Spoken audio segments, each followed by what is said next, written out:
المرسلين وعلى آله وصحبه أجمعين. قال رب اشرح لي صدري ويسر لي أمري واحلل عقدة من لساني يفقهوا قولي. Okay, pertama sekalinya syukur Alhamdulillah kerana dengan limpah kurnia dan inayahnya kita masih lagi diberi peluang dan ruang untuk kita menyertai majlis ilmu pada malam ini, satu majlis perkongsian ilmu. Tanpa dengan kehendak Allah kita tidak akan dapat masuk daripada majlis ini. Okay. Jadi bagi memberkati lagi kita punya diskusi ilmu malam ini, marilah sama-sama kita membukanya dengan Ummul Furqan Al-Fatihah.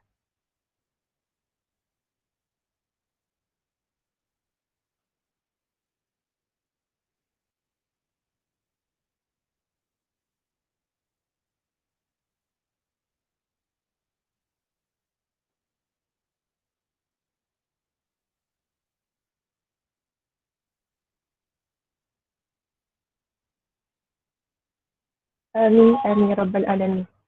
Baiklah, untuk makluman semua, majlis yang diadakan pada malam ini merupakan majlis anjuran pelajar ijazah sarjana muda pendidikan Islam semester 4 di bawah khusus subjek sejarah pendidikan Islam dengan pensyarah Ustazah Wahibah Haji Tahir. Okay. Khusus ini telah memberi peluang kepada kami untuk mengadakan satu kajian berkenaan dengan sejarah tokoh yang telah melaksanakan sejarah pendidikan Islam. Okay, jadi pada malam ini kami telah memilih tajuk dengan tokoh dengan tajuknya adalah Gagasan Pendidikan Iman Asa Al-Banna. Kenapa kami memilih tajuk Gagasan Iman Asa Al-Banna ini? Sebab dengan pengetahuan yang sedia ada sebelum ini kepada kami mengetahui bahawa Iman Asa Al-Banna ini merupakan seorang murabbi ummah yang patut diketahui oleh semua segenap masyarakat pada zaman kini. Tapi apa yang kita boleh perhatikan pada hari ini, segenap masyarakat hanya mengetahui nama sahaja, nama Iman Asa Al-Banna. Yang selebihnya tidak tahu. Jadi kami sangat berbesar hatilah untuk mengadakan tajuk sedemikian. Okay. Jadi pada malam ini kami juga membawakan seorang ahli panel yang kami kira seorang yang cukup berautoriti dan arif untuk mengulas tajuk yang kami bawakan pada malam ini, iaitu Gagasan Pendidikan Iman Asa Al-Banna. Okay. Sebelum pergi lebih lanjut, sukalah untuk Ana kenalkan serba sedikit mengenai panel yang kami jemput pada malam ini. Nama diberi Ustaz Abdul Muiz Muhammad dan berasal daripada Selangor. Beliau juga merupakan seorang pendakwah yang cukup aktif dalam dunia dakwah dan juga bidang keilmuan. Okay. Jadi itulah serba sedikit berkenaan dengan panel yang kami jemput pada malam ini. Okay. Jadi Ana kira kita boleh mulakan kita punya diskusi pada malam ini. Ustaz dah bersedia ke Ustaz? Okay, insyaAllah. Dan Ana kira pun para penonton dah tak sabar untuk kita mulakan kita punya diskusi pada malam ini. Okay. Baiklah, untuk pertama sekalinya, round yang pertama, insyaAllah kami cuba nak ada beberapa persoalan kepada panel. Dan untuk soalan pertama ini, okay, kalau kita baca ataupun kita cari maklumat berkenaan dengan tokoh Iman Asa Al-Banna ini, mesti kita akan terjumpa pernyataan yang menyatakan Iman Asa Al-Banna ini merupakan seorang mujaddid. Jadi mungkinlah Ustaz sendiri boleh terangkan apa itu makna mujaddid dan Ustaz boleh bagi tahu serba sedikit berkenaan dengan senario yang berlaku pada zaman Iman Asa Al-Banna ini dengan memberi beberapa gambaran. Jelas ke soalan anda Ustaz tadi? Okay, tafadhal Ustaz.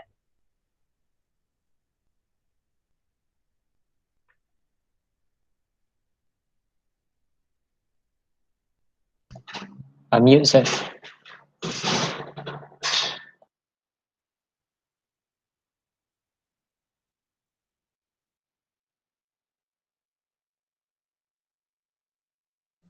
Baik, dengar tak? Alhamdulillah, dengar Ustaz. Dengar, okey. Assalamualaikum warahmatullahi wabarakatuh. A'udzubillahi minasyaitonirrajim. Bismillahirrahmanirrahim. Alhamdulillah wassalatu wassalam ala Rasulillah wa ala alihi wa sahbihi wa man walah. qala Nabi sallallahu alaihi wasallam, inna Allah yab'atsu li hadhihi ummah ala ra'si kulli mi'ati sanatin may yujaddidu laha dinaha. Nabi telah berpesan, sesungguhnya Allah akan membangkitkan bagi umat ini setiap kemuncak 100 tahun pasti ada golongan yang akan membawa agenda tajdid terhadap agama. Sadaqan Nabi SAW. Terima kasih pada saudari pengerusi yang dimuliakan, Dr. Wahibah. Seterusnya sahabat-sahabiah yang dirahmati Allah Subhanahu Wa Taala sekalian. InsyaAllah malam ini kita akan berbicara berkenaan buah fikiran dan gagasan, terutamanya menjurus kepada pendidikan Al-Imam Hasanul Banna. Dalam kesempatan waktu yang cukup terhad, kita tidak memilih untuk menjelaskan secara panjang berkenaan biodata beliau. Kerana biodata beliau kita boleh cari di internet. Sebaliknya kita mahu memahami keadaan-keadaan dan fikrah, gagasan-gagasan besar Imam Hasanul Banna, tidak lain untuk kita contohi dan untuk kita hadapi cabaran semasa.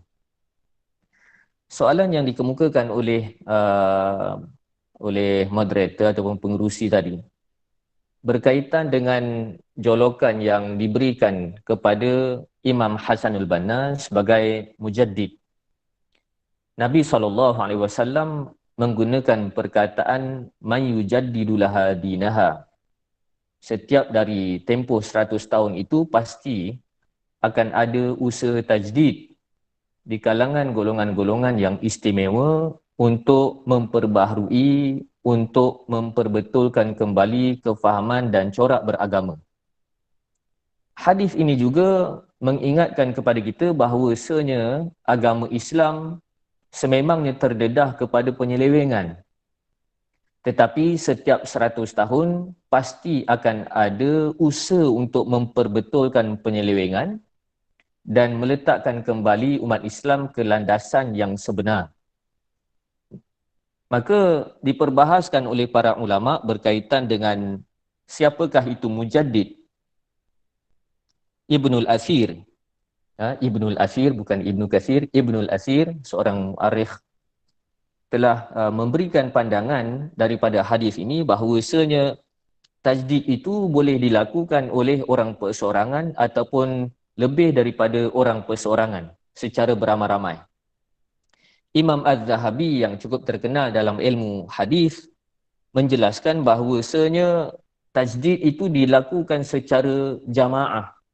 Secara jamaah merujuk kepada perkataan Nabi, man yujaddidu laha dinaha, sesiapa yang memperbaharui, menjalankan agenda tajdid.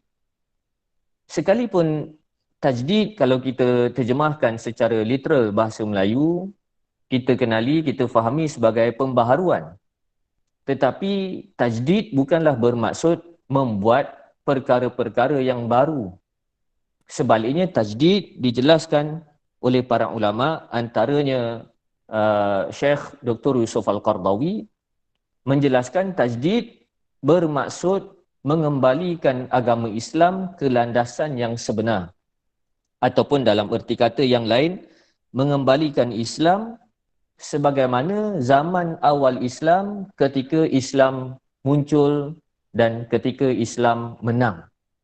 Maka agenda tajdid yang dilakukan oleh Imam Hasanul Banna bukan melakukan perkara yang baru tetapi berusaha untuk mengembalikan umat kepada landasan yang sebenar ketika zaman cukup bermasalah dari sudut kekuasaan politik dan pemikiran. Maka Imam Hasanul Banna cukup terkenal sebagai seorang figure siasatu dakwah dari Mesir. Maka timbul persoalan kepada kita, kenapa tokoh yang seorang ini sangat signifikan. Kerana kalau nak dibahaskan berkaitan dengan gerakan tajdid dan gerakan islah, negara-negara lain pun ada. Sebagai contoh, Pakistan ada Jamaat Islami. Bahkan tanah air kita pun ada kumpulan-kumpulan Islam. Kalau kita nak ukur dari sudut perkembangan gerakan Islam dan agenda pencerahan, barangkali rantau Nusantara ini lebih awal, kerana rantau Nusantara lebih awal dijajah oleh Barat berbanding Mesir. Tetapi kenapa Mesir ini agak signifikan? Kerana di dalam Al-Quran Allah menjelaskan kedudukan strategik dan begitu juga kepentingan Mesir dalam jiwa umat Islam. Bahkan dalam kalangan orientalis, mereka menganggap bahawasanya Mesir ini merupakan pintu gerbang bagi pemikiran umat Islam. Dalam erti kata yang lain, apa yang berlaku di Mesir senang untuk tersebar, senang untuk memberi kesan kepada umat Islam seluruh dunia berbanding kawasan-kawasan ataupun negara-negara lain. Disebabkan itu dalam perkembangan dakwah, perkembangan gerakan Islam, apa-apa isu yang berkaitan dengan umat, selain dari apa yang berlaku di Al-Aqsa, maka umat Islam juga sangat tertarik dan terkesan dengan apa yang berlaku di Mesir. Maka kalau kita bandingkan dari sudut perkembangan gerakan dakwah antara Mesir dan kawasan-kawasan lain, Mesir bukan yang paling awal. Mesir bukan yang paling awal, tetapi kesannya agak signifikan dalam jiwa umat Islam. Allah sebutkan dalam Quran, ihbitu Misra. Begitu juga dalam surah At-Tin, wa turi sinin, itu merujuk kepada kawasan Mesir yang sudah pasti ada keistimewaan yang Allah berikan kepada jiwa umat Islam. Baik, jadi disebabkan itu, bila orang Melayu yang seakan-akan tidak ada kaitan dengan orang Arab, bila dengar Hasan al-Banna, masing-masing menganggap itu bukan tokoh Mesir sahaja, bahkan tokoh dunia, tokoh yang sangat memberi kesan kepada Islam di tanah air kita. Maka satu disiplin yang cukup penting untuk kita menilai pemikiran seseorang tokoh adalah kita perlu memahami senario yang dialami oleh tokoh tersebut pada zaman beliau. Barulah kita tahu kenapa pemikirannya begitu, kenapa usahanya begini, kenapa tulisannya begitu, baru kita faham. Maka Hasan al-Banna lahir di Mesir dan saat kelahiran Imam Hasan al-Banna, ketika itu diambang kejatuhan khilafah. Dan dari sudut persaingan kuasa besar, Mesir berada di bawah jajahan British dan pemerintahan Beraja Mesir ketika itu bekerjasama dengan British, dan pada waktu tersebut Mesir merupakan antara pengkalan British yang cukup penting untuk menjatuhkan Uthmaniyah. Kalau kita lihat dari sudut sejarah, Lawrence of Arabia, ibu pejabat operasi Lawrence pun berada di Kahirah. Pada zaman itu merupakan zaman Imam Hasan al-Banna sedang membesar. Begitu juga waktu kepemudaan Imam Hasan al-Banna, ketika itu khilafah baru sahaja berjaya dijatuhkan secara rasmi pada tahun 24. Dan ketika itu beliau melihat umat Islam sedang giat disekularkan, sedang giat dilalaikan, dikelirukan dengan ancaman pemikiran. Dan dari sudut usaha British untuk mensekularkan umat Islam, Lord Cromer, seorang pegawai diplomat British ketika era 20-an, telah membiayai seorang ulama Azhar yang bernama Syekh Ali Abdul Razik untuk membukukan satu tulisan Al-Islam wa Usulul Hukmi yang menjelaskan akar-akar pemikiran sekular kemudian disadur dengan alasan-alasan Islam.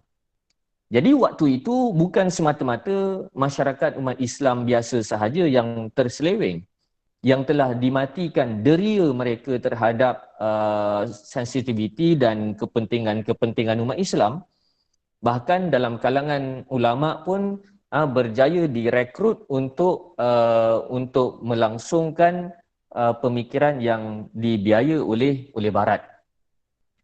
Dan kalau kita lihat perbahasan latar belakang Imam Hasan al-Banna ketika itu, umat Islam berdepan dengan beberapa masalah dari sudut pemikiran. Yang pertama di kalangan mutadayyinin, di kalangan orang-orang yang beragama. Tetapi cara mereka beragama dengan cara yang jumud, hanya mementingkan soal perkara-perkara fadilat, tidak mengambil tahu soal persaingan politik dunia, tidak mengambil tahu berkenaan persaingan pemikiran, tidak mengambil tahu masalah ekonomi. Ini masalah golongan mutadayinin zaman tersebut. Dan pada masa yang sama di kalangan umat Islam, tadi kutub kelalaian yang satu tadi, jumud. Kutub kelalaian yang kedua pula adalah di kalangan umat Islam yang semakin kagum dengan pemikiran Barat. Jadi munculnya Imam Hasan al-Banna ketika senario umat Islam serba lupa, sama ada lupa terus menjadi sesat ataupun lupa dalam melakukan kebaikan tetapi menjuzuk-juzukkan agama. Diperbahaskan oleh Dr. Jumaah Amin, apakah keistimewaan tajdid yang dilakukan oleh Imam Hasan al-Banna, sedangkan ketika zaman-zaman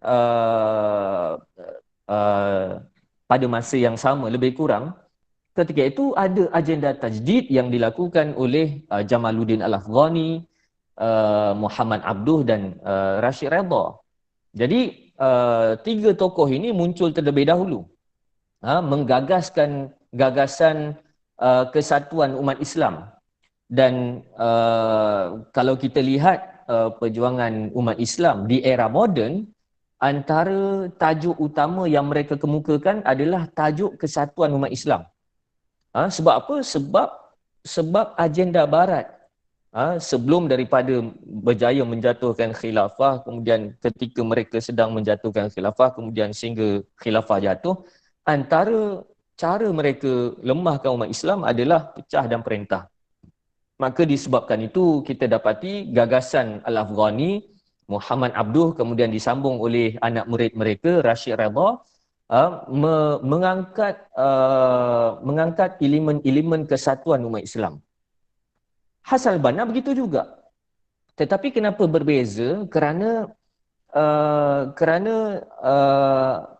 Afghani, Muhammad Abduh dan Rashid Redha banyak menumpukan soal agenda tajdid dan islah di institusi-institusi pendidikan.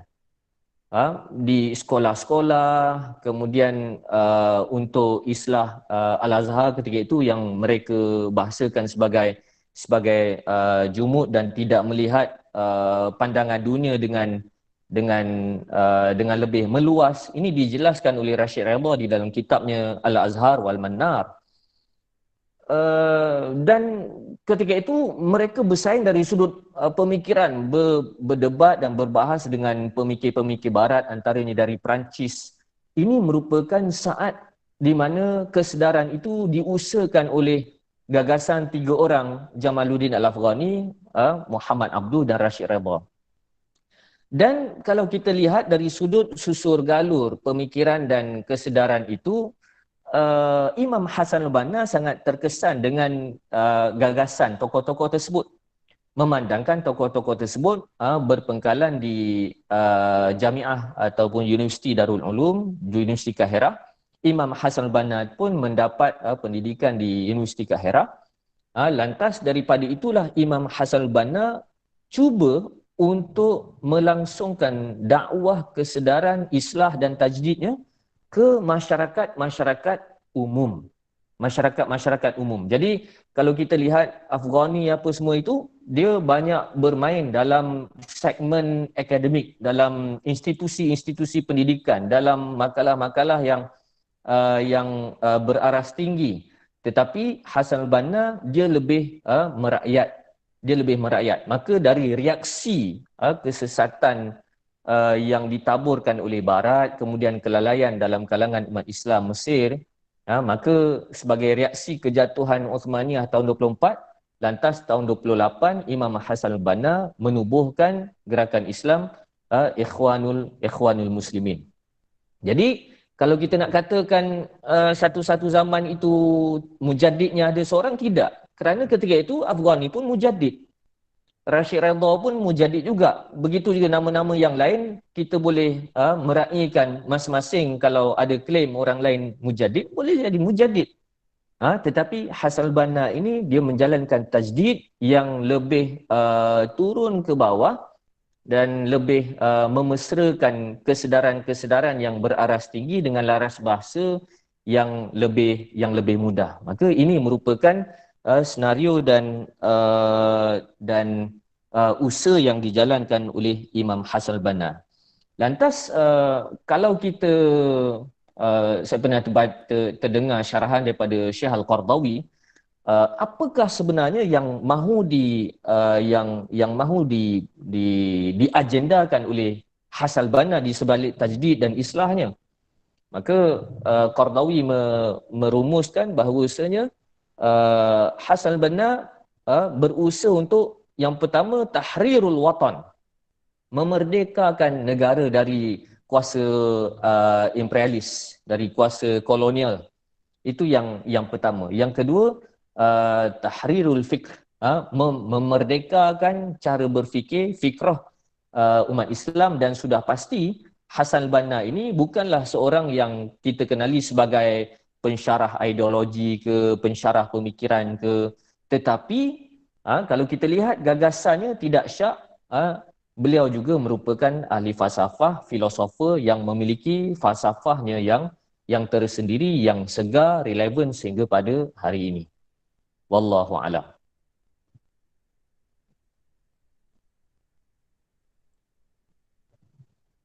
Dah habis.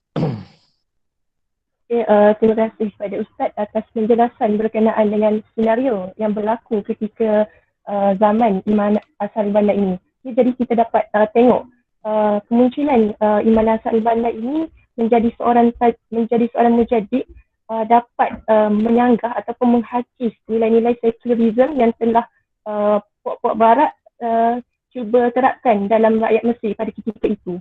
Dan tadi Ana sempat terdengar Ustaz cakap berkenaan dengan falsafah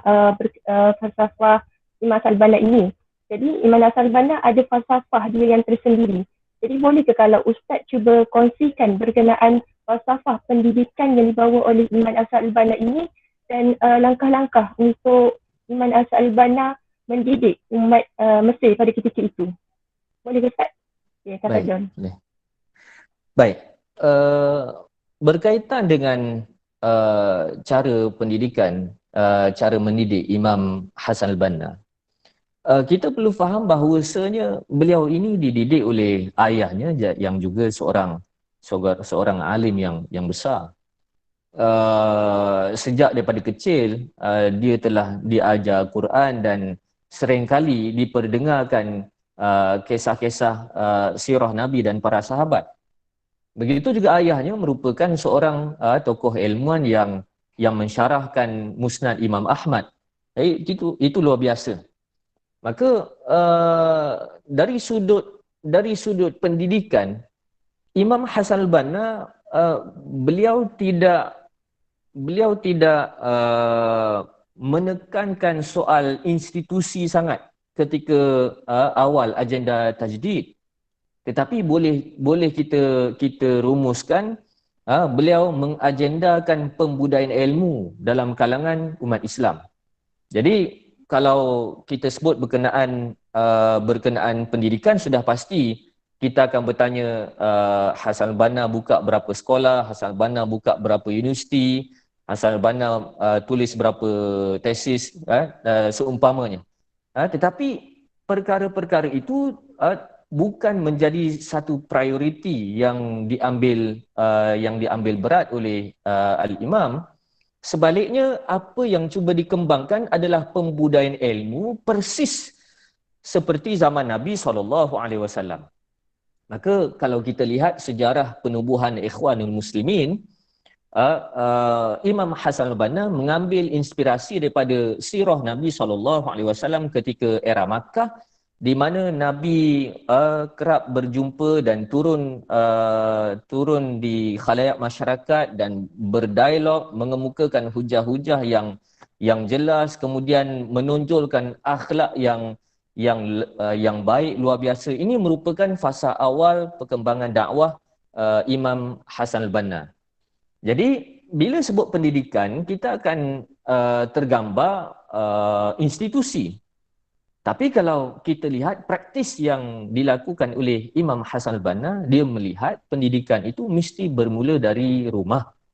Mesti bermula dari rumah. Jadi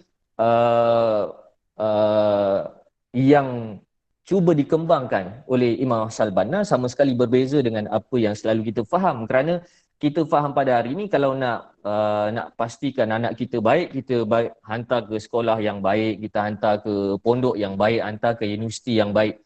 Sedangkan tempat-tempat sekolah-sekolah pendidikan, institusi pengajian tinggi itu merupakan tempat-tempat sekunder.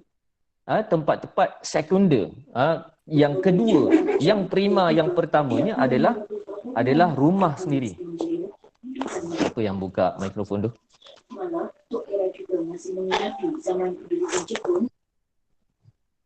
Baik. Jadi ini yang perlu kita jelas. Kalau kita bandingkan praktis Nabi, para sahabat, falsafah pendidikan itu bermula dari rumah. Bermula dari rumah. Hari ini kita lihat orang menyalahkan guru, orang menyalahkan sekolah, seakan-akan mak ayah tidak ada tanggungjawab untuk mendidik anak-anak. Jadi kalau kita lihat baiknya sesebuah generasi itu bermula dari rumah. Sesibuk mana sekalipun Imam Hassan al-Banna, dia tetap memperuntukkan masa untuk memeriksa, untuk melihat perkembangan anak-anaknya. Jadi ini sebagai satu poin yang penting. Kadang-kadang kita berdakwah ke, kita kata kita berdakwah, kita beraktiviti di luar, tetapi sampai satu masa kita tertinggal dan kita tidak cakna terhadap perkembangan anak-anak di rumah. Sedangkan penentu anak-anak itu adalah mak ayah, sebagaimana yang disebutkan oleh Nabi, kullu mauludin yuladu 'alal fitrah fa abawahu yuhawwidanihi aw yunassiranihi aw yumajjisanihi. Setiap anak itu dilahirkan dalam keadaan fitrah, dalam keadaan Islam, dalam keadaan bersih.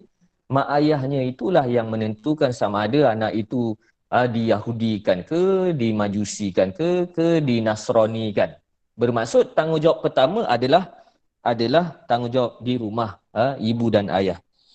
Dan kalau kita lihat dalam kisah yang dituliskan berkaitan dengan keprihatinan Imam Hassan al-Banna, apabila dia balik dari tugasan dakwahnya, dia memerhatikan di bilik anaknya ada buku-buku cerita-cerita barat. Saya tak ingat sama ada buku Jungle Book ataupun Robinson Crusoe. Antara dua inilah. Antara Jungle Book ataupun Robinson Crusoe. Jadi Imam Hassan al-Banna menukar buku-buku tersebut kepada buku-buku sirah.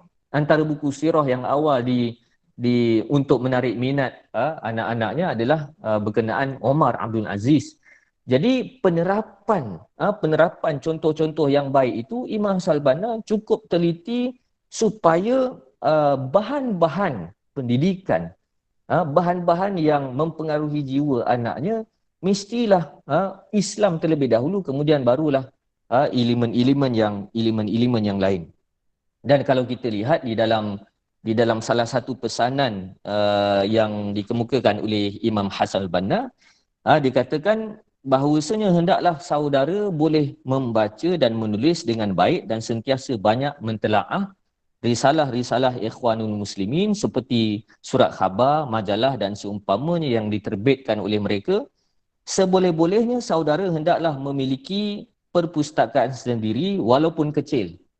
Perpustakaan sendiri walaupun kecil, dengan ini hendaklah pula saudara mendalamkan ilmu pengetahuan dan kepandaian saudara. Jadi nak kata betapa seriusnya Al-Imam berkenaan pembentukan generasi, sehingga uh, dia dia menekankan soal di dalam rumah itu mesti ada perpustakaan. Mesti ada perpustakaan supaya ada suasana ilmu. Ada suasana ilmu. Jadi bukannya perlu dipenuhkan dengan TV yang besar ke dengan kelengkapan-kelengkapan lain ke, tetapi yang penting perpustakaan kerana ada suasana. Dan kalau kita nak kaitkan hari ini adalah zaman orang baca PDF, orang baca e-book. Tetapi buku fizikal ini masih lagi penting dan signifikan dalam membentuk generasi. Kerana kalau kita lihat dalam lipatan sejarah, alat-alat peradaban manusia ini akan musnah ditelan zaman, sebagai contoh senjata, sebagai contoh alat-alat perisikan, sebagai contoh alat-alat pertahanan, sebagai contoh jabatan-jabatan kerajaan, bentuk pemerintahan dan sistemnya akan ditelan zaman. Tetapi dari dulu sehingga pada hari ini, buku tidak pupus. Buku fizikal tidak pupus. Kerana buku itu selain tujuan utamanya untuk dibaca, tetapi ia menimbulkan rasa suasana ilmu, suasana mesra dengan ilmu, dan ini yang ditekankan oleh Imam Hasan al-Banna. Jadi bila disebutkan mula daripada rumah, bukan sekadar ibu ayah itu mesti perhati dengan perkembangan anak-anak, tetapi ada perpustakaannya sendiri. Dan Imam Hasan al-Banna menyuruh kita supaya banyak membaca. Dan antara musuh-musuh Imam Hasan al-Banna cuba untuk memburukkan imej Al-Imam ini dengan mengatakan Imam Hasan al-Banna ni sampai buku Das Kapital, Karl Marx pun dia baca, buku pemikiran-pemikiran luar pun dia baca. Tetapi itulah yang membentuk keyakinannya betapa Islam ini membawa solusi kehidupan berbanding ideologi-ideologi ideologi asing. Jadi ini fasa kalau kita lihat bagaimana yang ditunjukkan oleh Imam Hasan al-Banna datang daripada rumah. Kemudian dalam untuk mengembangkan dakwahnya, Imam Hasan al-Banna mementingkan soal masjid itu merupakan pusat masyarakat. Pusat masyarakat ataupun bahasa canggihnya pada hari ini sebagai universiti terbuka masyarakat. Jadi dalam ketika usaha untuk membangunkan Ikhwanul Muslimin, Imam Hasan al-Banna mengutip tabarruat, duit-duit derma untuk membina masjid, lantas masjid itu dijadikan sebagai markas pergerakannya. Jadi kadang-kadang kita fikir susah-susah, kadang-kadang kita fikir kita kena ada macam-macam kan. Kita kena buat program itu, kita kena buat program ini, kita kena ada badan itu, ada bangunan sekian-sekian. Sedangkan Imam Hasan al-Banna mengajar kita berdasarkan praktis Nabi di dalam sirah, bermula dari masjid. Masjid itu free kan. Masjid itu free dan boleh beraktiviti, bukan sekadar solat, boleh bermuzakarah, boleh berusrah, boleh membaca buku, boleh bermesyuarat, boleh macam-macam. Kok mana sekalipun masjid. Maka kadang-kadang ada kalau dilihat mahasiswa pening macam mana nak buat program macam mana, sedangkan tapak yang memang telah disediakan untuk membina peradaban bermula daripada masjid sudah ada. Maka manfaatkan masjid itu semaksimum yang mungkin. Jadi daripada tabarruk, daripada duit-duit derma itu dibina masjid, dan masjid itu sebagai tapak ibadat, tapak pemikiran, tapak aktiviti, semuanya di masjid. Justru kalau kita lihat betapa usaha Imam Hassan Banna kemudian disambung oleh generasi-generasi pelapis memanfaatkan masjid semaksimum mungkin. Disebabkan itu, kalau siapa yang ada pengalaman belajar di Mesir, kita akan faham kenapa masjid sangat sensitif di Mesir. Sebagai contoh, pengalaman saya yang saya tahu berhubung dengan Mesir, dengan polis Mesir, bahawasanya siapa yang berkumpul di masjid lebih daripada 3 orang boleh ditangkap. Boleh ditangkap. Sebab apa? Disyaki terlibat dalam usrah Ikhwanul Muslimin. Jadi masjid itu sekadar tempat solat sahaja. Lebih daripada itu untuk bermuzakarah ke apa tak boleh, takut-takut disyaki sebagai anggota Ikhwanul Muslimin. Jadi ini merupakan usaha yang dijalankan oleh Imam Salbana sesuai dengan sirah Nabi SAW. Setelah Nabi berhijrah ke Madinah, antara perkara awal yang dibuat oleh Nabi adalah membina masjid dan dijadikan sebagai pusat kegiatan masyarakat, termasuklah pendidikan. Baik, jadi begitu juga kita lihat penekanan-penekanan Imam Hassan Banna terhadap pendidikan ilmu, kerana beliau menyedari masalah umat Islam jadi rosak, jadi sesat ini adalah kerana kesedaran ilmu. Kerana kesedaran ilmu dan sekular yang dialami oleh umat Islam bukan semata-mata sekular memisahkan antara dunia dan akhirat, memisahkan antara agama dan negara, bukan sekadar itu, tetapi memisahkan antara wahyu dan akal, memisahkan antara ilmu dan agama. Justru jika kita lihat tulisan-tulisan Imam Hassan Banna, beliau banyak mengemukakan hujah-hujah akal, mengiktiraf akal dengan sewajarnya, dan Imam Hassan Banna sangat terbuka dalam berdialog, dalam berdiskusi.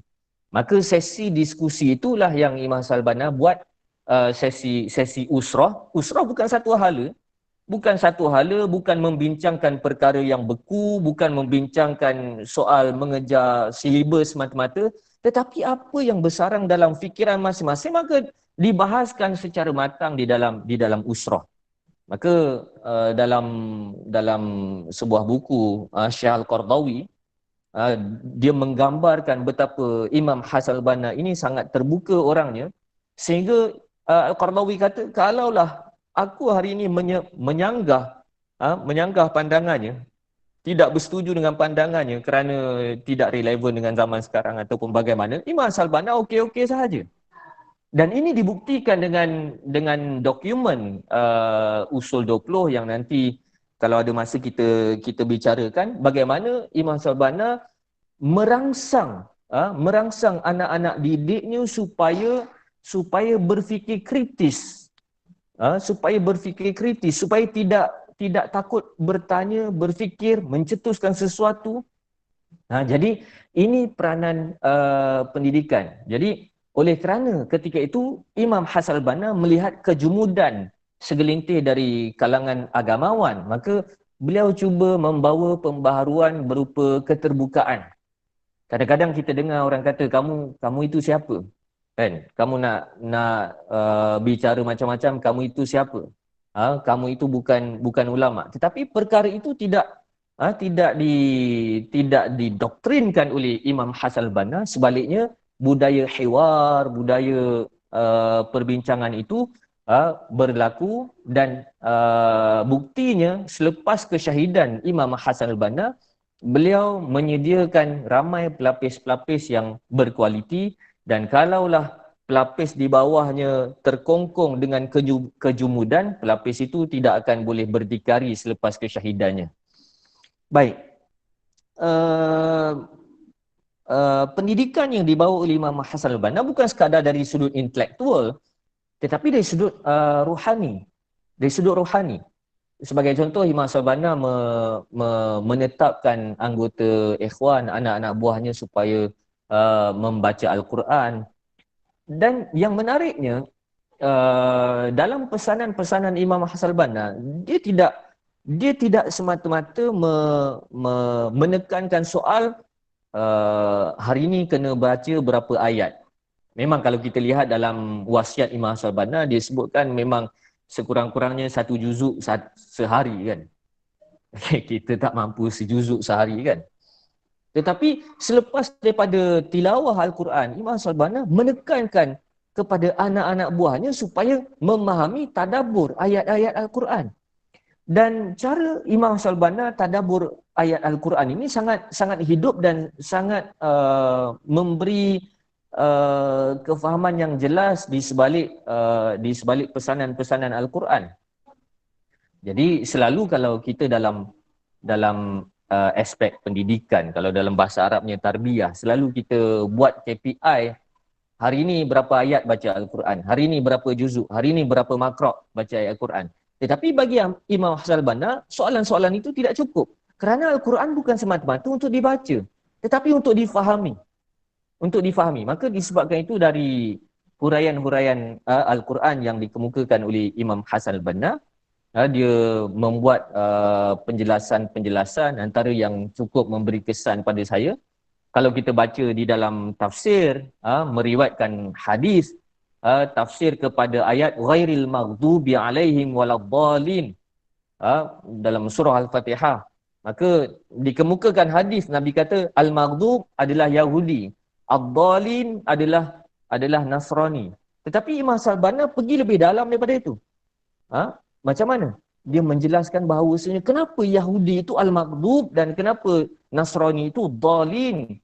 Maka dijelaskan Yahudi itu al-maghdub kerana dia tahu perkara yang benar tetapi dia tidak mengikuti ajaran yang benar, menggambarkan kalau kita dah tahu benda yang betul tapi kita tak ikut benda yang betul, maka kita jadi al-maghdub. Dan ad-dallin pula adalah golongan yang selesa dalam keadaan bodoh, dalam keadaan jahil, lantas melakukan perkara-perkara yang dianggap baik ibadat tetapi jahil, maka jadilah ad-dallin. Jadi kefahaman kita daripada ad-dallin itu, kalau kita selesa menjadi bodoh, menjadi jahil, maka jadilah kita ad-dallin. Ini sebagai contoh bagaimana pengolahan kefahaman Al-Quran dikemukakan oleh Imam Hassan Banna sangat falsafah sekali. Sangat falsafah dan mencari hikmah-hikmah di sebalik perbahasan-perbahasan Islam yang kalau kita lihat sepintas lalu kelihatan agak klise, tetapi sebenarnya memiliki hikmah yang cukup besar. Begitu juga dari sudut pembudayaan ilmu, Imam Salbana lebih menerapkan ilmu pada masyarakat umum secara meluas dan tidak ada kasta. Jadi ini merupakan apa yang diusahakan oleh Imam Hassan Banna secara pendidikannya, dan menyentuh soal kekuatan rohani.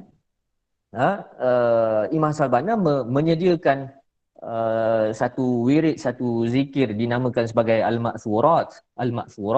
Merujuk kepada ayat-ayat Al-Quran dan hadis ma'thur, datang daripada Quran dan datang daripada hadis, kemudian dipilih dijadikan sebagai wirid harian. Jadi kalau kita lihat sebelum daripada Imam Hassan Banna ada banyak lagi wirid-wirid yang lain. Tetapi Imam Hassan Banna cuba mengajar umat supaya mengambil sesuatu yang jelas. Mengelakkan diri dari kontroversi, sumber-sumber yang kontroversi, bacaan-bacaan yang kontroversi. Jadi dia menetapkan wirid bagi anak-anak buah dia, Al-Ma'thurat, disusun daripada ayat Al-Quran, doa daripada Al-Quran, dan doa apa lagi yang lebih terbaik melainkan doa yang diambil dari Al-Quran, kemudian dari hadis-hadis Nabi SAW, dan dari Ma'thurat inilah membina kekuatan rohani dari sudut tarbiyah ruhiyah ataupun pendidikan kerohanian. Wallahu a'lam.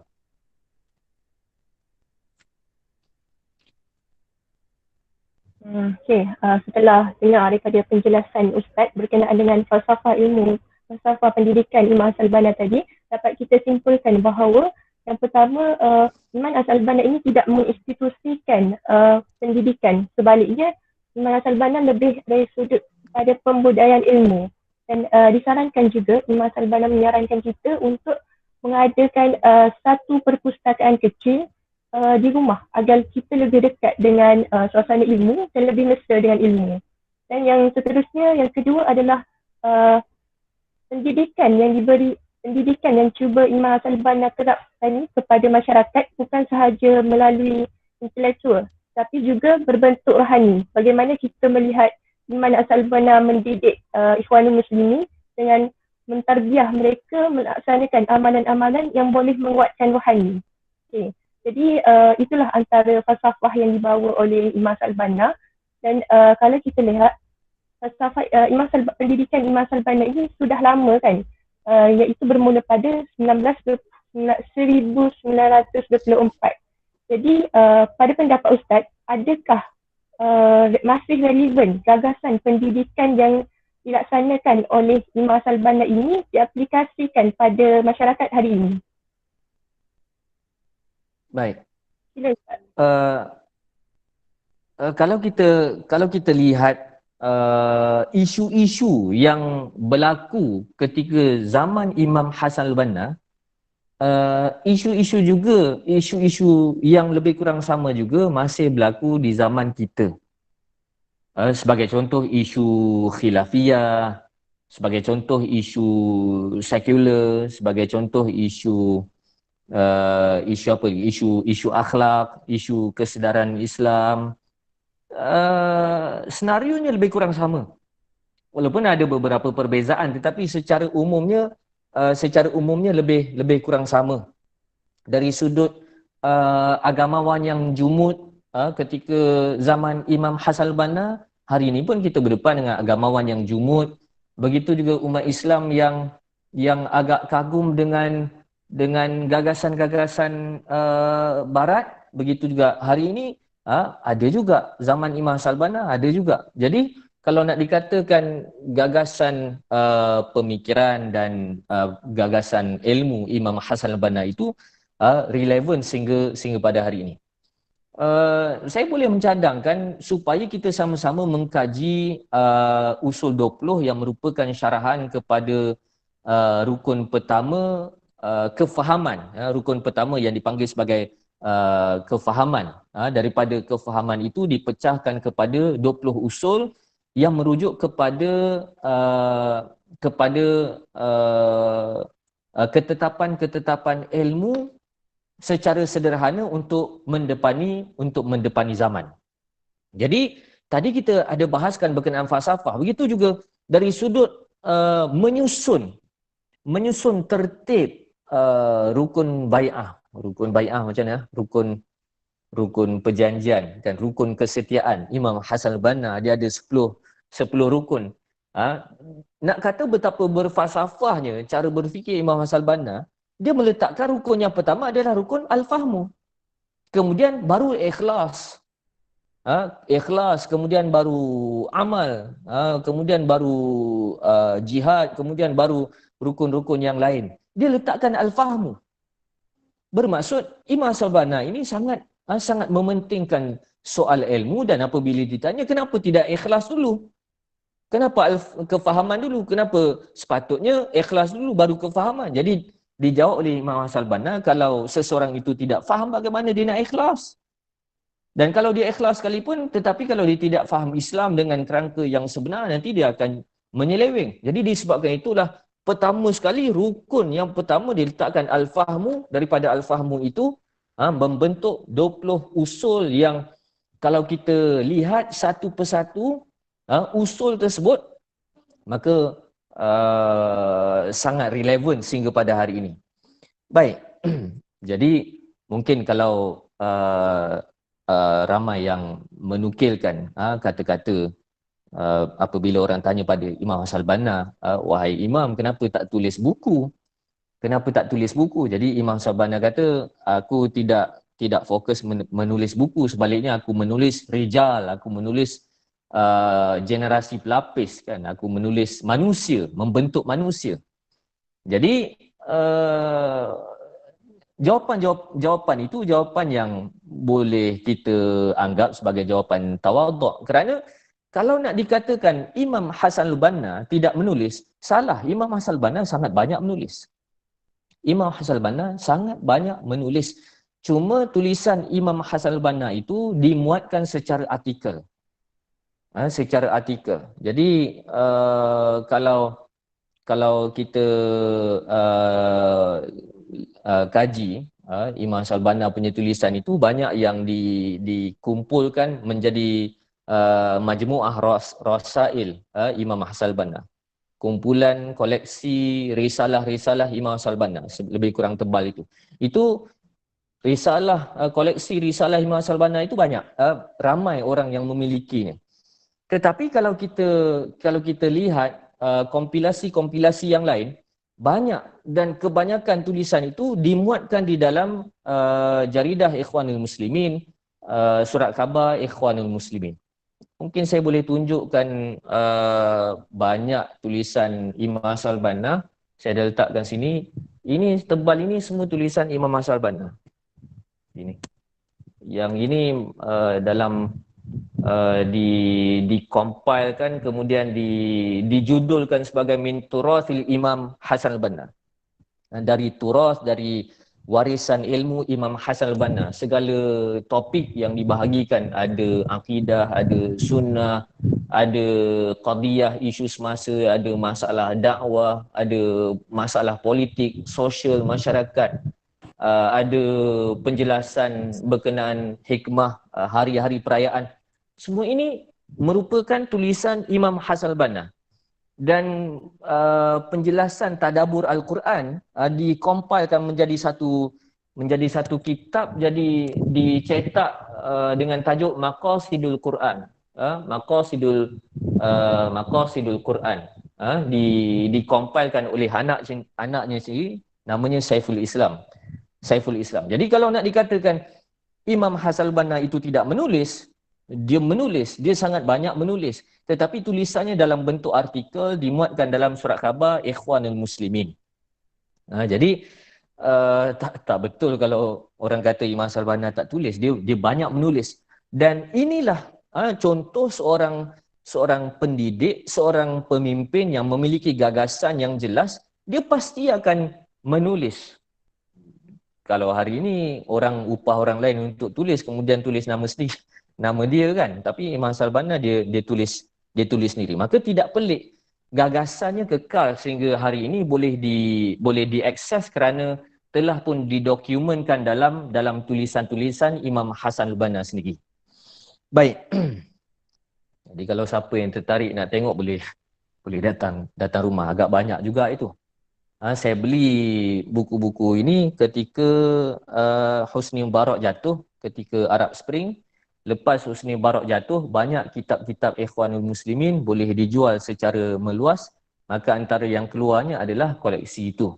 Sebelum daripada zaman Husni Mubarak tak ada. Kitab tu tak dapat nak dijual. Baik. Itu agak menarik juga.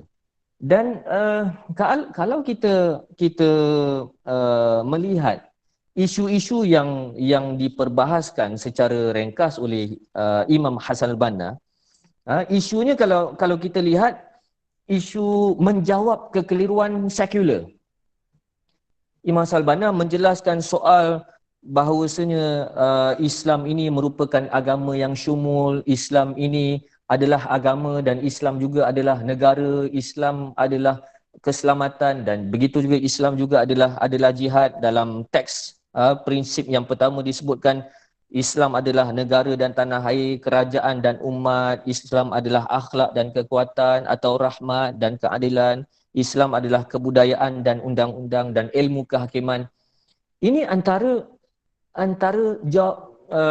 jawapan-jawapan mudah Imam Hasan al-Banna untuk mencerahkan akal fikiran orang awam terhadap sekularisme. Jadi betapa istimewa pendekatan Imam Hasan al-Banna.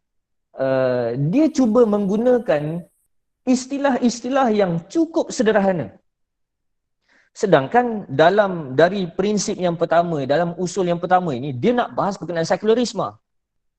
Dia nak bahas berkenaan sekularisme. Tetapi perkataan sekularisme dia tak sebut. Dia sebut Islam ini sempurna, Islam ini mencakupi seluruh aspek kehidupan secara teks matan begitu, secara ringkas.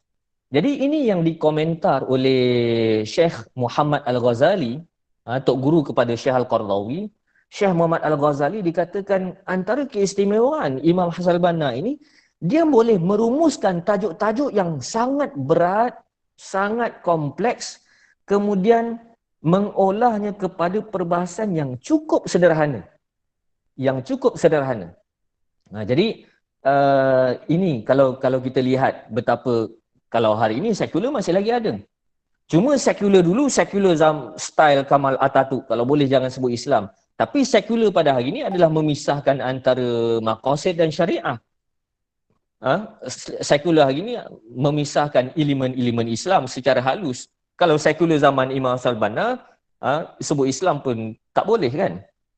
Jadi sekular itu tetap sekular walaupun berubah pada wajah yang lebih lunak, tetapi akar masalah pemikiran itu masih lagi ada. Begitu juga masalah yang kita hadapi pada hari ini, masalah ukhuwah, masalah persaudaraan. Kerana implikasi daripada penjajahan barat ratusan tahun ke atas dunia Islam, maka umat Islam berjaya dipecahkan, diperintahkan, pecah perintah, strategi pecah perintah. Maka antara yang penting diingatkan oleh Imam Al-Banna bahawasanya saudara tidak boleh mengkafirkan seorang Muslim yang berikrar dengan syahadatain. Jadi kalau ada orang kata Imam Al-Banna suka mengkafirkan orang ke, ataupun gerakan Islam suka mengkafirkan orang ke, tak betul, sebab ia telah didokumentkan tidak boleh mengkafirkan orang, dan itu merupakan usul Ahli Sunnah wal Jamaah. Begitu juga kalau kita lihat masalah yang masih lagi berlangsung di kalangan ilmuwan, di kalangan agamawan pada hari ini, masalah tamadhub, masalah isu-isu mazhab. Isu mazhab. Jadi dibahaskan berkaitan dengan salaf dan khalaf, berkenaan tawassul, boleh ataupun tak boleh, berkenaan taklid. Semua itu dibahas secara sederhana oleh Imam Hassan al-Banna, secara adil, secara jelas, supaya kita dapat mendepani kekeliruan ataupun polemik khilafiyah sehingga pada hari ini. Kalau kita lihat di dalam penekanan yang lain berkenaan ta'assub, berkenaan fanatism, Imam Al-Banna telah menekankan bahawasanya semua kata-kata pandangan orang boleh diterima dan boleh ditolak melainkan Nabi SAW. Beliau iktibas, beliau mengambil kata-kata dari Imam Malik untuk menjadi penawar kepada masalah ta'assub, masalah fanatik, bahawasanya semua kata-kata orang boleh diterima dan boleh ditolak. Jadi kalau kita senaraikan segala permasalahan-permasalahan yang didokumentkan melalui usul 20 Imam Al-Banna, relevan sehingga pada hari ini dan perlu digagaskan sebagai pendidikan umum. Dan begitu juga dari sudut pengurusan politik siasat syariah, ada rukun yang kelima berkaitan dengan ketaatan, berkaitan dengan ijtihad, berkaitan dengan masalihul mursalah, dirumuskan secara ringkas oleh Imam Hassan al-Banna. Jadi kalau tadi disebutkan Syekh Al-Ghazali, dikatakan Imam Hassan al-Banna ini sangat istimewa kerana dia boleh merumuskan perkara-perkara yang berat dengan seringkas mungkin. Kemudian dari ringkasan itulah dibahaskan oleh para ulama yang terkemudian. Jadi mungkin saya boleh tunjuk sikit syarah usul 20 yang ditulis oleh Syekh Al-Qardawi, Syekh Muhammad Al-Ghazali. Ini syarah usul 20. Sekalipun akhir sekali Syekh Muhammad Al-Ghazali dipecat daripada Ikhwan, tetapi setelah dipecat, Syekh Muhammad Ghazali masih lagi mensyarahkan usul 20. Jadi cerita Syekh Muhammad Ghazali dipecat tu agak panjang lah, tapi Syekh Muhammad Ghazali menjadi mangsa pertelingkahan dalaman Ikhwan ketika itu.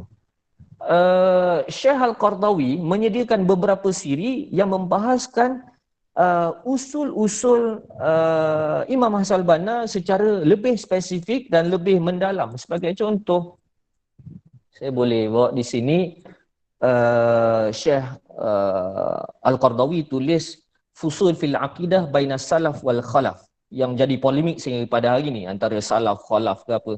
Ini di buku setebal ini merupakan syarahan Al-Qardawi terhadap tiga usul Imam Hassan al-Banna berkaitan dengan Salaf dan Khalaf. Begitu juga rukun yang kelima berkaitan dengan siasah, berkaitan dengan ijtihad, berkaitan dengan masalihul mursalah. Dibahaskan panjang oleh Syekh Al-Qardawi dalam satu kitab ini. Satu kitab yang tebal ini membahaskan usul yang kelima. Syekh Al-Qardawi bahaskan usul kelima Imam Hassan al-Banna. Jadi daripada kitab inilah kita akan jumpa fiqhul nusus, fiqhul waqi', fiqhul taghyir, fiqhul muwazzanat, fiqhul awlawiyat dalam kitab ini. Dalam kitab inilah kita jumpa berkaitan dengan perbahasan maqasidus syariah dan berkaitan dengan isu tamadhub, isu mazhab, polemik mazhab, beradab dengan mazhab, isu taklid, isu ijtihad. Ini kaifa nata'amalu ma'at turas, bagaimana kita berinteraksi dengan turas, dengan warisan ilmu umat Islam. Jadi Al-Qardawi membahaskan dan Syekh Muhammad Al-Ghazali membahaskan dengan cukup terperinci. Jadi kalau kita lihat dari sudut latar belakang pendidikan Imam Hassan al-Banna, beliau belajar di Darul Ulum, tetapi betapa luas dan unik cara dia berfikir secara menyeluruh dan berkesannya dakwah dia, sehingga dia boleh melahirkan ulama-ulama yang besar. Bahkan ulama-ulama yang besar boleh ikut gagasan Imam Hassan al-Banna.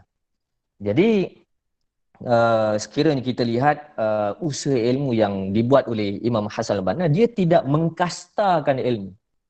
Dia tidak mengkastakan ilmu. Bermaksud kau tu siapa? Aku siapa? Kau siapa? Dia tidak ada budaya itu. Tetapi mari kita berdialog, mari kita berbincang. Lantas orang-orang yang hebat, berkualiti menyertai gerakan Hassan al-Banna kerana beliau menguasai hujjah. Dan hujah-hujahnya diartikelkan, ditulis. Jadi kita jangan pelik bagaimana Hassan al-Banna ini boleh menarik orang yang sedahsyat Al-Qardawi. Jadi kalau kita lihat bagaimana Al-Qardawi menjelaskan pertemuan awal Imam Hassan al-Banna, Imam Hassan al-Banna meraihkan dan memberi ruang kepada Al-Qardawi mengemukakan syairnya itu bagaimana Hassan al-Banna menghargai potensi orang-orang bawah.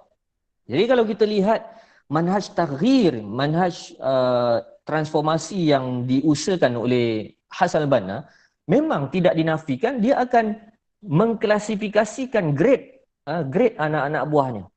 Tetapi klasifikasi itu bukan atas tujuan kasta. Sebaliknya untuk mengkayakan potensi masing-masing, ada potensi keilmuan, ada potensi perniagaan, ada potensi macam-macam, dan daripada orang yang pelbagai itulah mengkayakan gerakan, mengkayakan nilai gerakan ikhwan yang dibuat oleh Hassan al-Banna. Jadi perkara ini sangat penting, soal pembudayaan ilmu yang dibuat oleh Imam Hassan al-Banna. Dalam erti kata yang lain, beliau memiliki satu visi bahawasanya apabila seseorang itu terlibat dalam gerakan dakwah, sepatutnya dia semakin faham Islam, ilmu dia terhadap Islam semakin bertambah, kefahamannya semakin bertambah, bukan dikerah kepada aktiviti sahaja, tetapi kefahaman bertambah. Dan kalau kita lihat fasa Imam Hassan al-Banna, kemudian selepas daripada Ikhwan berpeluang jadi sebahagian daripada kerajaan, kemudian ditendang oleh Jamal Abdul Nasir, zaman Syed Qutb, zaman Hudaybi, semua itu zaman-zaman itu di mana zaman masing-masing tokoh-tokoh Ikhwan, sama ada Hassan al-Banna ataupun pelapisnya, banyak menulis gagasan-gagasan yang besar. Cuma macam biasalah kalau sesebuah gerakan itu semakin besar, semakin besar, sudah pastilah kualitinya susah untuk dipelihara. Cuma perbahasan kita hari ini cerita berkenaan usaha Hassan al-Banna itu sendiri dalam gagasan ilmu dan apakah idea-ideanya masih lagi relevan. Sekalipun kalau mungkin bila kita cerita berkenaan Hassan al-Banna, kita yang masuk dalam kepala kita mesti kita nampak harakah sia-sia. Gerakan politik untuk iqamatud daulah, untuk menegakkan negara. Tetapi kalau kita kaji penulisan-penulisan Hassan al-Banna, dia mengatakan bukan terus negara. Mula-mula individu Muslim, kemudian keluarga Muslim, kemudian masyarakat Muslim, kemudian baru negara. Disebabkan itu sangat masyhur kata-katanya mengatakan bahawasanya dirikan Islam di jiwa kamu, maka Islam akan tertegak di negara kamu. Jadi ini dari sudut ilmu. Adapun dari sudut akhlak, tidak ada pertikaian. Hassan al-Banna memiliki akhlak yang cukup baik, yang cukup terbuka. Orang pakat tertarik dengan dia kerana akhlak, dan sekaligus dia mengajar kita bahawasanya untuk menarik orang untuk mendengar Islam, maka kita selaku duta Islam mesti memiliki akhlak kesopanan yang baik. Tidak sebagaimana hari ini kadang-kadang kita jumpa orang cakap pasal Islam tetapi cakapnya kasar, cakapnya kotor, mindanya serba negatif, tidak boleh mengolah perbahasan ilmu, dan ini sebenarnya memburukkan imej Islam yang kita sanjung sendiri. Wallahu a'lam.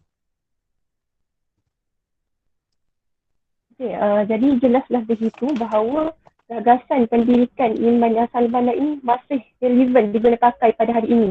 Kerana permasalahan yang berlaku pada zaman Imam Hassan al-Banna masih lagi wujud pada zaman kini dan telah dikomentarikan dalam buku Imam Hassan al-Banna iaitu Usul 20. Jadi kita kalau nak mengetahui lagi lebih lanjut berkenaan permasalahan yang berlaku terhadap umat Islam ini, boleh rujuk kepada Usul 20 kerana dalam buku itu semuanya ada berkenaan dengan permasalahan yang timbul dalam kalangan umat Islam. Yang mana kita boleh tengok antara masalah yang masih sama lagi masa kini adalah secularism, liberalism, munculnya ideologi yang menyeram fikiran masyarakat pada kini. Lebih-lebih lagi kita perhatikan anak muda lah yang antara ramai yang mudah terpengaruh dengan pemikiran yang tidak sewajarnya, pemikiran yang tidak betul dengan landasan Islam. Jadi pada pendapat Ustaz lah, apakah bagaimana anak muda hari ini menurut perspektif Iman Hassan al-Banna? Baik.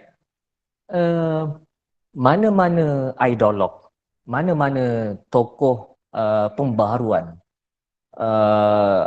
mana-mana orang yang memiliki gagasan yang besar, sudah pasti mereka mementingkan soal generasi berlapis, anak muda. Jadi tidak keterlaluan kalau saya katakan anak muda ini menjadi rebutan dari spektrum pemikiran mana sekalipun, sama ada Islam ataupun sekular ke, liberal ke, komunis ke, mereka masing-masing pasti akan mementingkan soal anak muda. Cuma bergantung kepada bagaimana anak muda masing-masing diisi dengan pengisian yang berguna. Jadi kalau kita lihat di dalam Al-Quran, Al-Quran mengemukakan cerita-cerita anak muda dengan konotasi yang positif, dan inspiratif. Kalau kita lihat sahaja di dalam Suratul Kahfi, Ashabul Kahfi itu pengajarannya adalah anak-anak muda yang memiliki jati diri, daya tahan yang luar biasa. Maka dari ayat innahum fityatun amanu bi rabbihim wazidnahum huda, Imam Hassan al-Banna merumuskan apakah karakter-karakter yang sepatutnya ada pada anak muda.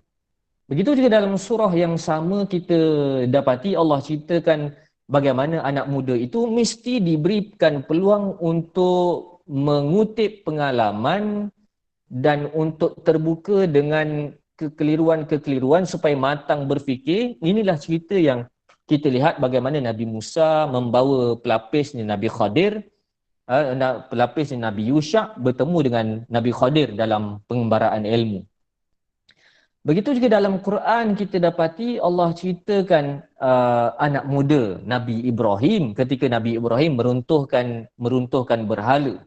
Anak muda yang berani mengambil risiko, kemudian pandai berhujjah sebagaimana Nabi Ibrahim.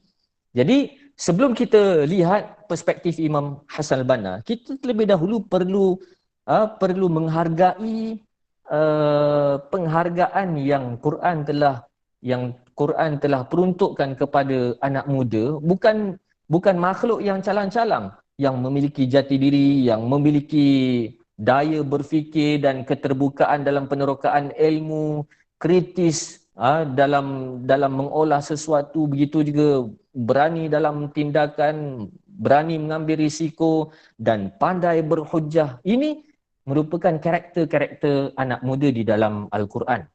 Dan yang lebih menariknya, Allah gunakan perkataan fityah di dalam Al-Quran. Fityah ini bukan anak muda umur 20-an, yang dah boleh mengundi sampai umur 35. Bukan.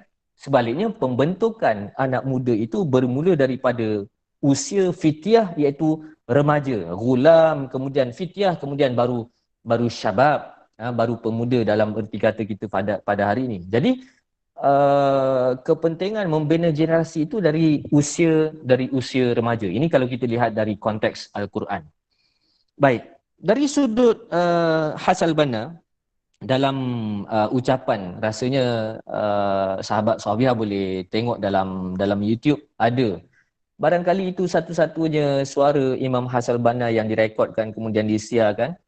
Bagaimana Imam Hasan al-Banna membicarakan soal anak muda yang terkait dengan masa depan umat. Jadi Hasan al-Banna mengatakan bahawasanya anak muda ini dia mesti memiliki 4 karakter. Yang pertama iman.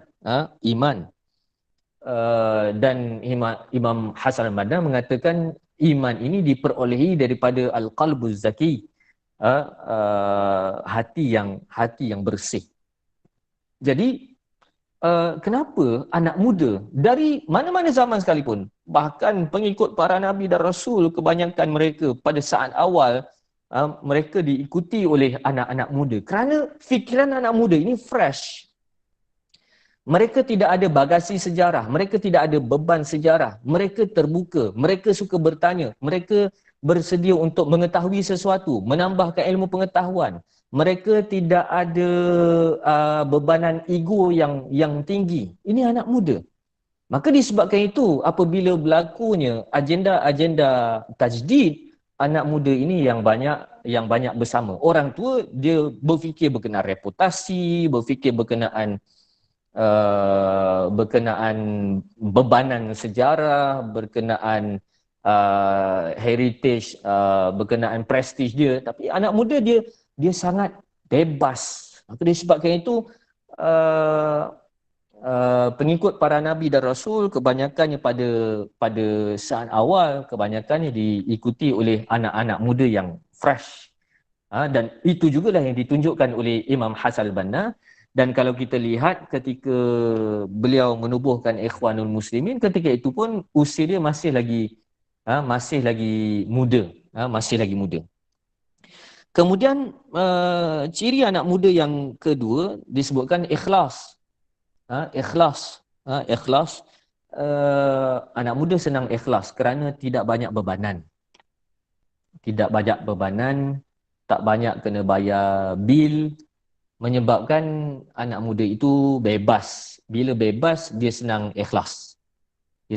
Dan yang menariknya, Imam Hasan al-Banna mengaitkan ikhlas itu dengan al-fuadun naqi, iaitu daya fikir yang jernih, yang tulus, yang tidak ada kepentingan. yang tidak ada kepentingan. Anak muda umur 20-an, mahasiswa, mahasiswi, mana fikir sangat nak makan sedap, asal dapat makan nasi bujang pun okey dah kan. Jadi senang nak ikhlas kan. Pakai motor kapcai pun okey kan. Jadi ketika usia muda, hambatan-hambatan dunia itu belum lagi betul-betul hinggap dalam jiwa anak muda. Jiwa yang sedang meneroka ilmu pengetahuan, jiwa sedang meneroka tujuan-tujuan hidup. Maka disebabkan itu anak muda senang ikhlas. Senang ikhlas.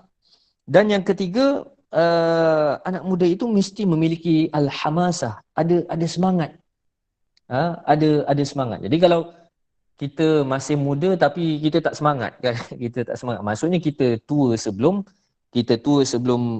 tua. Jadi dikaitkan al-hamasah, pemuda ini mesti semangat dan memiliki rasa sensitivity yang kuat, keseriusan, kesungguhan yang kuat. Maka disebabkan itu, kalau kita lihat Nabi SAW menunjukkan interaksi dengan anak muda dengan cukup positif dan terbuka. Saya fikir sepanjang baca hadis, rasanya tak pernah dengar Nabi kata, kau tahu apa? Kadang-kadang orang Melayu, kau tahu apa? Kau budak lagi. Kau budak lagi. Kau baru berhingus. Nabi tak pernah gunakan ayat-ayat yang membunuh jiwa kepemudaan seperti itu. Tapi Nabi mendorong anak muda supaya membina potensi masing-masing, banyakkan berfikir untuk Islam, apabila banyak bertanya, membentuk kefahaman yang makin kuat.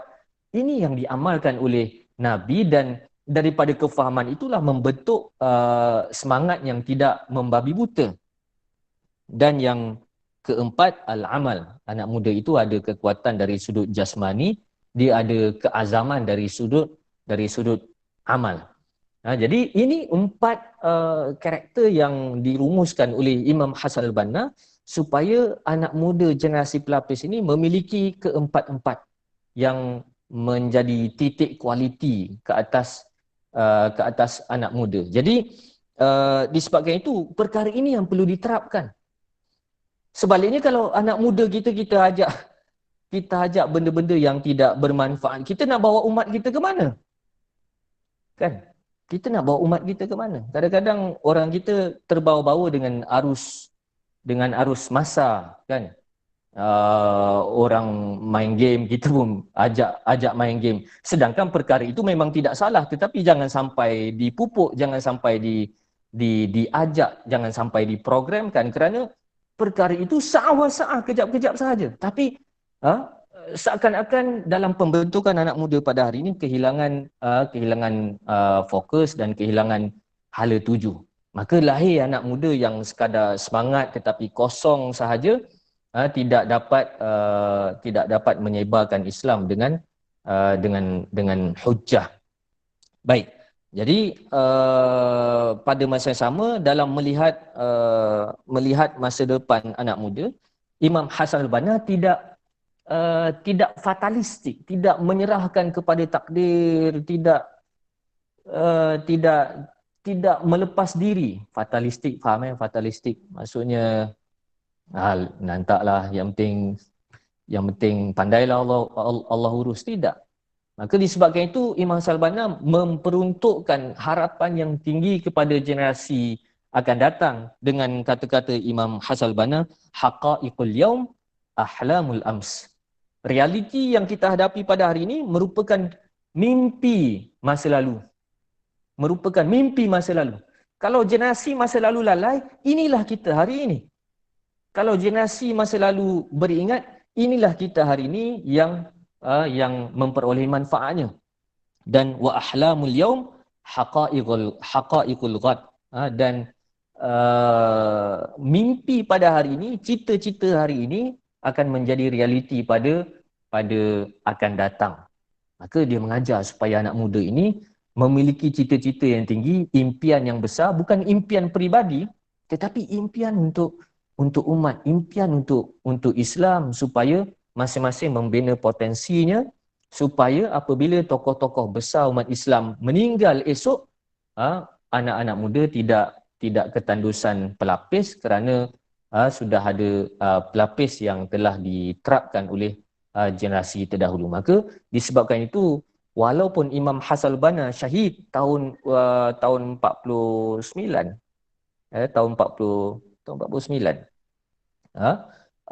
pada kadar usianya 40-an, 42 tak silap. Dia syahid umur 42, sangat-sangat muda. Tetapi selepas dia syahid, gerakannya tidak mati kerana pelapis-pelapis yang telah disediakan sangat berkualiti. Jadi dikenali sebagai zaman keemasan Ikhwanul Muslimin, itu zaman Hasan al-Banna, dan selepas daripada zaman Hasan al-Banna kemudian menjejak seterusnya, kualitinya semakin merosot dan menyaksikan banyak permasalahan-permasalahan dalaman di kalangan mereka. Baik, jadi itu perkara yang penting untuk dikongsikan supaya kita dapat faham apa gagasan dan cara berfikir orang yang namanya Hasan al-Banna, supaya kita mengangkat namanya bukan dengan romantism, bukan kita katakan dia sebagai seorang mulia pilihan Allah, tetapi kita mahu mencedok daya fikiran dan gagasannya agar memberi manfaat kepada masa depan umat kita. Jadi rasa sekadar itu sahaja, wallahu alam. Okay, jadi sudah jelaslah anak muda ni merupakan satu aset yang sangat penting, sebab anak muda lah yang akan menjadi pelapis kepada generasi yang telah pun pergi. Jadi ada empat karakter yang empat ciri yang telah Imam Hasan al-Banna gariskan kepada yang perlu ada dalam diri seorang pemuda. Yang pertama adalah iman, yang kedua ikhlas, yang ketiga hamlasah, dan yang keempat adalah amal. Okay. Justru itu, cubalah kita terutamanya sebagai pemuda, cuba terapkan nilai-nilai empat ciri tadi dalam diri kita dan cuba mentarbiah diri kita dengan tarbiah yang sebetul-betulnya. Okay. Jadi jam pun dah menunjukkan 10.54. Ana kira ini Ustaz boleh bagi sesi pergolongan lah ataupun kesimpulan untuk tajuk kita pada malam ini, iaitu gagasan pendidikan Imam Hasan al-Banna. Baik.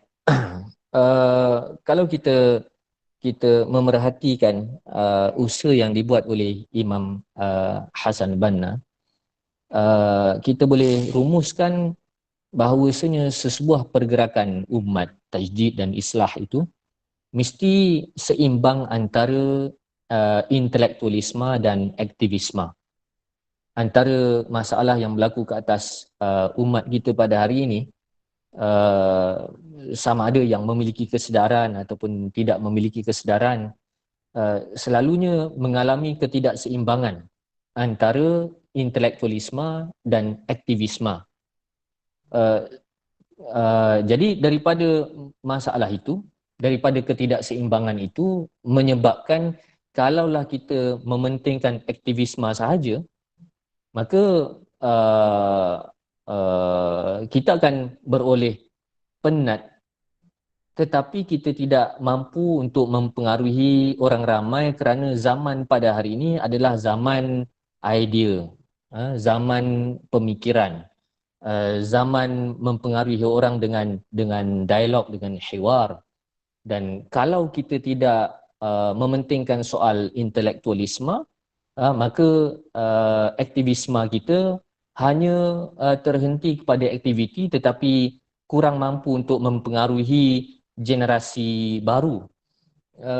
Dan dari penerokaan secara ringkas kita berkaitan dengan Imam Hasan al-Banna, kita dapati usaha beliau sangat luar biasa dalam memahamkan umat, memahamkan umat, dan beliau tidak bermain dengan slogan-slogan yang tidak dicerahkan, tidak dijelaskan. Sebaliknya, beliau cuba merumuskan kefahaman-kefahaman yang besar dengan penjelasan-penjelasan yang ringkas. Maka kelebihan beliau inilah yang sehingga pada hari ini kita boleh dapati dalam dokumen-dokumen penulisan Hassan al-Banna dan anak-anak murid, anak-anak buahnya, supaya kita dapat manfaat bersama. Saya tidak katakan semua perkara kita boleh ambil dari Hassan al-Banna kerana mungkin ada perbezaan dari sudut kesesuaian zaman beliau dengan zaman kita, tetapi sebahagian besar gagasannya masih lagi relevan. Dan kalau kita mengenali Hassan al-Banna sebagai sosok tubuh yang bercirikan pergerakan Islam, tetapi dokumen ataupun olahan-olahan ilmunya pun boleh dikaji di universiti.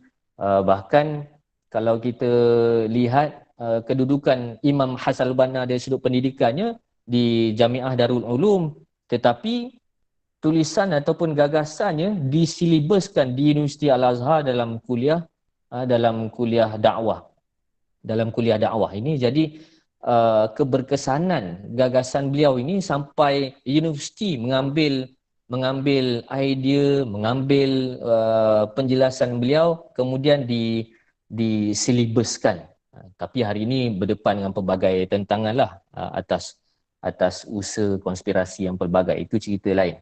Cuma dari kejuhudan ataupun kesungguhan Hassan al-Banna menerangkan Islam terhadap umat, kita perlu tiru dan ambil pedoman, dan umat tidak akan faham Islam melainkan dengan hujah kita. Dan daya tarikan pertama umat untuk memahami hujah Islam adalah dengan akhlak yang ditonjolkan oleh duta-duta dakwah Islam. Maka dari sudut akhlak inilah, sama ada kawan ataupun lawan, mengiktiraf Hassan al-Banna ini adalah seorang yang cukup ideal dari sudut akhlak, dan sangat boleh dijadikan contoh. Wallahu alam, mungkin selepas ini sahabat Sabiah boleh mengikuti tulisan-tulisannya, sangat menyegarkan, dan syarahan-syarahannya pun sangat banyak oleh tokoh-tokoh yang lain. Mudah-mudahan kita beroleh manfaat. Allahumma balagh, Allahumma fashhad. Ya Allah, aku telah sampaikan, ya Allah saksikan apa yang telah aku sampaikan. Wallahu alam. Assalamualaikum warahmatullahi wabarakatuh. Waalaikumsalam warahmatullahi wabarakatuh. Terima kasih kepada Ustaz atas perkongsian yang sangat padat dan ringkas itu. Banyak input yang kita boleh ambil daripada perkongsian yang Ustaz sampaikan. Dan kita melalui perkongsian ini, kita lihat betapa berpengaruhnya gagasan pendidikan Imam Hassan al-Banna. Dan pada hari ini juga kita masih lagi boleh mengaplikasikan ajaran ataupun pemikiran yang telah Imam Hassan al-Banna dokumentasikan dalam buku. Okay. Jadi Ana sukalah untuk buka soalan bagi ada yang nak bertanyakan. Boleh ke Ustaz? Dalam 3 soalan. Ada bateri lagi. Boleh. Jadi mana-mana audiens yang ada persoalan boleh bertanya langsung dengan menggunakan suara, ataupun boleh tinggal komen dekat ruangan chat.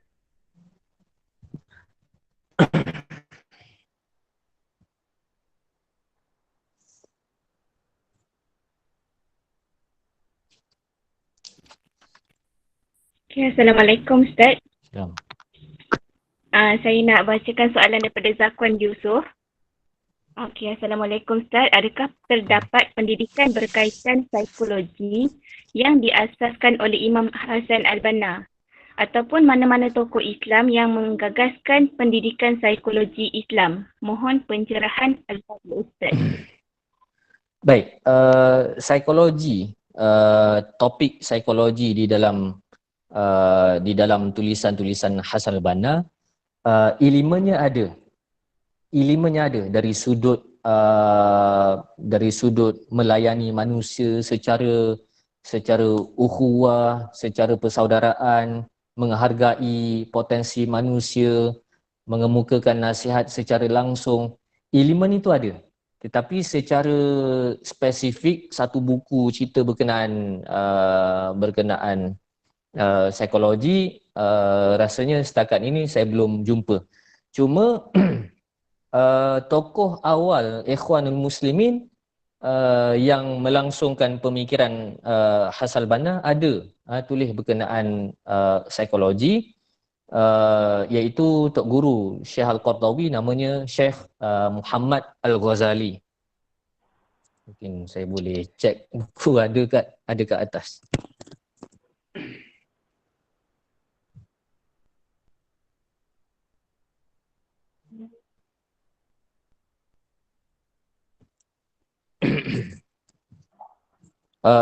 Muhammad Al-Ghazali, Al-Janibul Atifi minal Islam, sudut sudut naluri kemanusiaan yang ada di dalam Islam. Jadi perkara itu ada, cuma tidak diolah dengan lebih spesifik atas nama psikologi. Wallahu a'lam.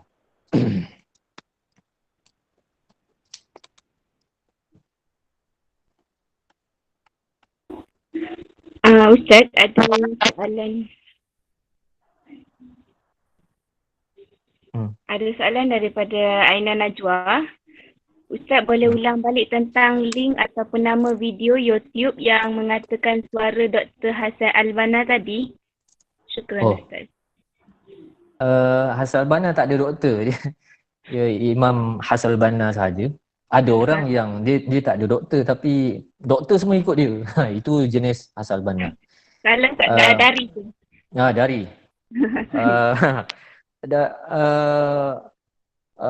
Boleh type tu Saud Hassan Al-Banna. Kalau tulis dalam bahasa Arab Hassan Al-Banna, Saud dia mesti ada.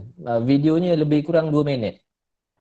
Mungkin nanti moderator boleh letakkan link dia kan. Baik.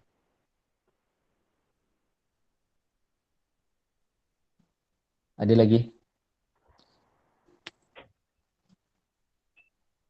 Okey, satu lagi soalan insya-Allah daripada Ain Safia. Apakah punca segolongan yang menolak gagasan pemikiran Imam Hassan Al-Banna? Baik, dia dalam dunia, orang tak bersetuju dengan kita ni biasa. Orang tak setuju dengan kita ni biasa. Cuma bila tak setuju tu perlu dikemukakan hujah yang adil, saksama, rasional. Jadi dalam topik orang tak setuju dengan Hassan Al-Banna ini, ketika era ulama-ulama besar Ikhwan masih lagi ada, penentangan ini tidak keras, tetapi kebelakangan ini penentangan terhadap Ikhwanul Muslimin banyak diagendakan. Cuma dalam banyak-banyak penolakan itu, penolakan terhadap Ikhwanul Muslimin, kebanyakannya mereka mensasarkan batang tubuh Syed Qutb. Syed Qutb, bukan Hassan Al-Banna. Dan sebahagian daripada mereka mengatakan bahawasanya zaman Hassan Al-Banna ni okey lagi, tapi zaman Syed Qutb yang Ikhwan Muslimin berubah menjadi ekstrim, menjadi radikal. Itu dakwaan mereka. Dan kalau kita lihat ada yang mengkritik Hassan Al-Banna pun, kadang-kadang kritikan mereka tidak ada merit lah dalam perbincangan pemikiran secara objektif. Kerana ia bertitik tolak dari kejumudan. Sebagai contoh, ada yang kata ada seorang Tok Guru Hassan Al-Banna tak setuju Hassan Al-Banna buat Ikhwanul Muslimin, maka disebabkan itu Hassan Al-Banna, kehidupan Hassan Al-Banna dan Ikhwan Muslimin tidak berkat. Ini rasanya kritikan yang tidak ada merit lah dalam perbincangan perbahasan ilmu yang meluas dan berjiwa besar. Kerana Imam Ahmad buat mazhab Hambali, sementara tok gurunya Imam Syafi'i. Imam Syafi'i okey-okey saja. Imam Syafi'i pula berguru dengan Imam Malik. Imam Syafi'i ada mazhabnya. Sedangkan gurunya pun ada mazhabnya. Imam Malik okey-okey sahaja. Jadi ini cara fikir generasi terdahulu yang berjiwa besar dari sudut pemikiran dan ilmu menyebabkan umat yang terdahulu maju. Tetapi hari ini kadang-kadang orang kutu asal bana just dengan point ada seorang tok guru asal bana tak setuju dengan asal bana. Itu rasanya tidak ada merit. Adapun usaha untuk memburukkan ikhwanul muslimin secara meluas itu memang ada, dan kalau kita kaji sanad usaha itu ada kaitan dengan usaha barat, dan mendapat kerjasama dari negara-negara umat Islam. Jadi kalau kita nak cerita berkenaan kritikan ataupun hentaman terhadap ikhwan muslimin ni, rasanya lebih sesuai untuk kita bahaskan berkenaan Syed Qutb dan kepentingan negara-negara Arab yang lain yang bekerjasama dengan US, bekerjasama dengan Amerika untuk menghapuskan potensi umat Islam bangkit kembali. Ini mungkin boleh dilanjutkan dalam perbahasan yang lain. Wallahu a'lam.